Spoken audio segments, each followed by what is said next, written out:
Just messing around in my garage here. Finally got my DBT Designs custom footboards, floorboards, whatever you want to call them. Messing around with the one side now. They're actually not cut for a XMR, so I'm gonna have to do some trimming, but not a whole lot. Just because the fenders are trimmed out a little bit. I'll spin this camera around, let you guys have a little bit of a look here, and yeah. So you can see right in here, right in there, we're just a little off. We'll have to trim that after the fact, but it's pretty simple. Bolts fit in, as you can see. Here the four. It's got a clamp system. Right in here, kind of pinches it together. It doesn't have the back mount, but I think because it's all one piece and she's all secure, it's gonna not really rattle or anything. It does have the front clip to keep your front wells in there, keep the crap out from underneath, so you don't have to cut those back. The interesting thing is I was worried about the other side because it does have all that extra plastic that covers all the electrical, everything in there. So we'll in a minute I'll cut to that side, kind of show you what we got going on here. So here, what I was talking about was, obviously you can see the big old hunk of aluminum there. I was worried that when I took the old Footwells off, what I was going to do, because I noticed on their website and other things, all that stuff was exposed, and my concern was just crap getting in there. There's a lot of wires, electrical will spin around to the other side of her, and you can see what I'm talking about. So all this, obviously I gotta clean it, but would be exposed if it was that old design that just kind of came straight across and then up.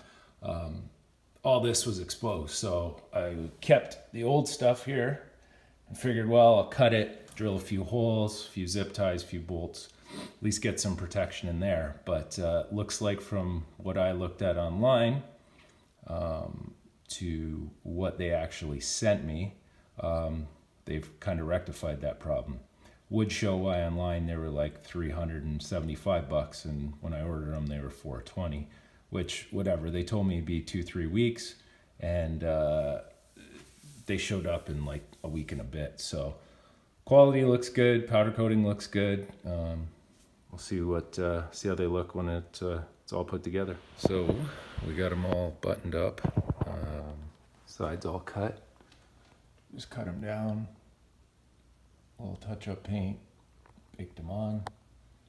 Fit pretty good.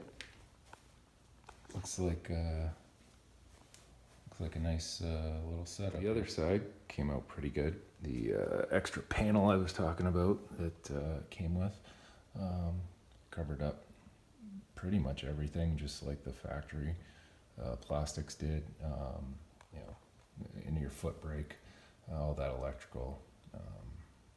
You know, it's not keeping water out, obviously, neither were the plastics, but keeps from a lot of gunk and crap getting in there. So looks pretty good. Fit and finish, again, same thing, pretty good. Had to trim this side, followed the body line pretty good. Tons of room in the front, lots of room actually. Kind of making me want to change from the 29.5 Assassinators to either the 32s or possibly the 33s in the Silverback MT2s, but been hearing they're pretty heavy, so even compared to the Assassinator. I already did have a lot of room in the back, because I do have the CFAB 2-inch stretch trailing arms. Kind of hard to see here, but they are stretched out 2 inches, so I already had quite a bit of room, so it's allowed me to have even a little more. So all in all, pretty good. Decided to pull the logos off, and the silver didn't really fit with everything. So do a little homemade powder coating, Can-Am Red, which also is, if anybody's wondering, the Chevy orange red or red orange from their engine blocks is damn near a dead nuts match. I may never fail. I got this open. This life is mine for the day.